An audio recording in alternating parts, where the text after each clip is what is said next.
Bonsoir. Pas moins de 4000 stations d'essence seraient actuellement mal approvisionnées. C'est en tout cas ce qu'affirme le ministre de l'Énergie, Jean-Louis Borloo, devant des députés UMP un petit peu plus tôt dans l'après-midi. François Fillon, chef du gouvernement, estimait qu'il faudrait 4 à 5 jours pour rétablir la situation. Mais sur le terrain, ce n'est pas franchement une partie de plaisir pour les automobilistes que des paroles plus ou moins rassurantes ne calment pas dans leur recherche de la pompe qui va fonctionner. Plusieurs cas de figure, stations fermées, dans d'autres montant et donc quantité limitée ou rupture de gazoil. Coup d'œil acéré de Virginia Forgac et Amélie Patéron.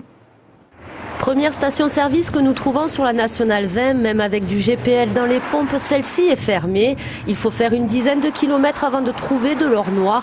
Ici, tous les carburants sont disponibles. Avec une file d'attente de quasiment 200 mètres, les automobilistes tentent le tout pour le tout. Toutes les stations sont fermées et du diesel, on n'en trouve pas. Donc je vais voir ici, sinon c'est fini. Et quand le client arrive enfin à la pompe, l'énervement est palpable. Une heure d'attente. Et c'était dur. C'était très dur. J'ai une petite entreprise et je pense que la France va très très mal, sincèrement. Et je pense que d'ici quelques temps, ma société va s'arrêter, il y aura encore du chômage, c'est une honte. Un manque d'essence qui crée des situations cocasses comme ici, d'un côté de la Nationale, station fermée, de l'autre côté ouverte. Nous quittons donc cet axe principal pour nous retrouver à Marolles en Hurepoix. Dans cette station-service de grande distribution, pas de gasoil mais du sans-plomb. Et coûte que coûte, il s'agit de remplir le réservoir. J'ai pas encore regardé mon ticket de caisse, mais j'ai fait le plein pour 48 € et normalement c'était, alors qu'il m'en reste encore un petit peu, et normalement c'était carrément moins cher. Des hausses de prix injustifiables pour la ministre de l'économie. Elle en appelle à la responsabilité des pompistes sous peine de sanctions.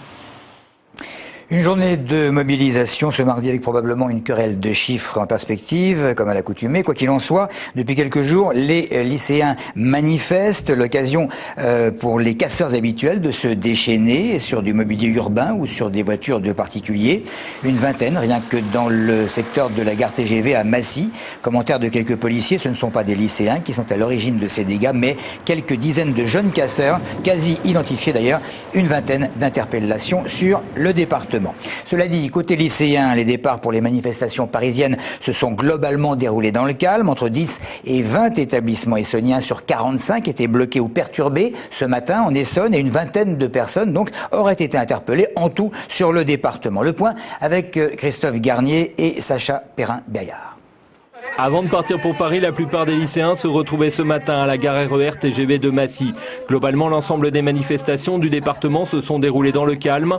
Elles étaient de toute manière très encadrées. Entre 10 et 20 établissements restaient bloqués ce matin en Essonne. Personnellement, j'en connais, ils veulent faire un métier plus tard. Et, par exemple, je vais prendre un métier au hasard, masseur. Et s'ils vont jusqu'à 67 ans, ils vont appeler les gens pour qu'ils viennent les masser. Donc c'est inacceptable et on vient pour ça.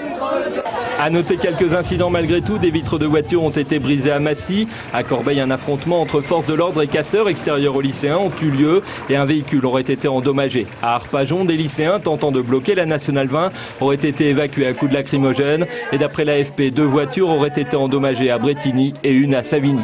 Au milieu des manifestants, des élus étaient venus réaffirmer leur soutien. Ils ont une peur, c'est d'arriver sur le marché du travail et comme beaucoup de jeunes de ne pas avoir de boulot. Le fait qu'il y ait des gens qui restent plus longtemps sur le marché du travail est aussi un facteur qui va pour eux, et moi je le pense aussi, qui va provoquer du chômage. D'après les syndicats, ce matin, la faculté d'Evry se serait joint au mouvement des lycéens. Une assemblée générale de 250 étudiants aurait voté la grève. Manuel Valls condamne toute tentative d'atteinte au principe de la laïcité. Le député maire d'Evry veut témoigner son soutien à l'équipe d'une crèche dans un département voisin, les Yvelines, à la suite d'une décision de la HALD, la Haute Autorité de lutte contre les discriminations et pour l'égalité. La HALD qui a dénoncé le caractère justement discriminant du licenciement d'une employée ayant refusé d'ôter son voile comme l'imposait le règlement intérieur de l'établissement. L'accouchement à domicile, est peut-être difficile. En tout cas, entre 1 et 2% des futures mamans s'y adonnent en France, 30% quand même en Hollande. C'est le thème de notre thermomètre de rue. Pourquoi pas, après tout? Évidemment, c'est l'hôpital. C'est mieux l'hôpital. Il suffit d'avoir un bon docteur et puis que tout se passe bien, quoi. Et puis d'avoir quelqu'un de formé. À la maison, c'est bien, mais si tout se passe bien. Je trouve que c'est un peu dangereux. Que ce soit bien encadré quand même. On est quand même mieux à l'hôpital, je dirais. Aujourd'hui, il faut quand même être encadré.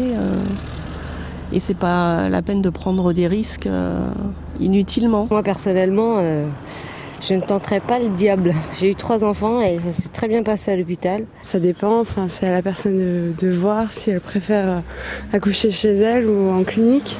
Chacun fait ce qu'il veut. Moi, je trouve que c'est dangereux. Si ça se passe bien, pourquoi pas. Sinon, je sais pas, je viens d'accoucher 1 mois et demi à l'hôpital. Ça m'a convenu. Mais avant les femmes, moi j'ai même eu la grand-mère de mon ex-femme, elle a accouché dans un champ, dans une cuvette. Alors vous avez qu'à voir, et ça c'est en Bretagne. Le procès devant la cour d'assises d'Évry d'un homme de 25 ans pour agression sexuelle sur mineur continue.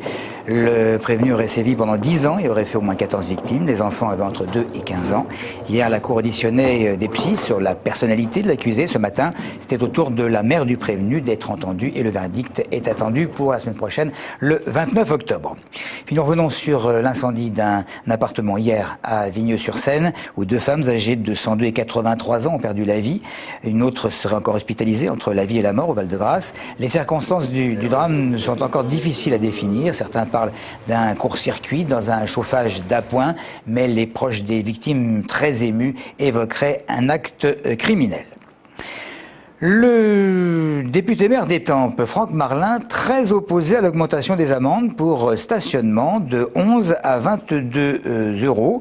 Le député maire d'Étampes qui parle d'automobilistes vachalet, il dit ça suffit, en annonçant qu'il est hors de question pour l'élu qu'il représente à l'Assemblée nationale de voter cette proposition pénalisant les conducteurs encore et toujours. Fin de citation. On va terminer par les papilles d'or. 11e cérémonie hier soir. La CCI, la Chambre de commerce et d'industrie, a récompensé les meilleurs commerces alimentaires du département. Parmi les lauréats, Elisabeth et Sébastien Taugourdeau qui tiennent la boucherie de l'église à Marcoussis et qui remportent le premier prix de leur catégorie, mais pour la 3e année consécutive. C'est une première. Ces spécialistes de la confection de paupiettes proposent, m'a-t-on dit, pas moins de 15 variétés différentes. C'est donc un boucher très satisfait qui a tout expliqué à Clara Choran et Jérémy Guillaume. On s'y attendait pas. Mais bon, pour nous, c'est une joie, quoi. 3 fois premier prix, jusqu'à aujourd'hui, ce qui ne s'est pas fait encore.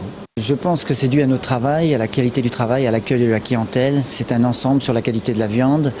C'est jugé beaucoup sur l'hygiène. Donc, les papilles d'or sont jugés beaucoup sur le devant et l'arrière. Ça nous apporte énormément, un plus. Et puis ça nous apporte une image, de nous faire connaître surtout. Et ça, rien que ça, pour nous, c'est énorme. Voilà pour l'essentiel. Alors bonne chance si c'est le cas pour votre pêche ou votre chasse au carburant. Merci de votre fidélité.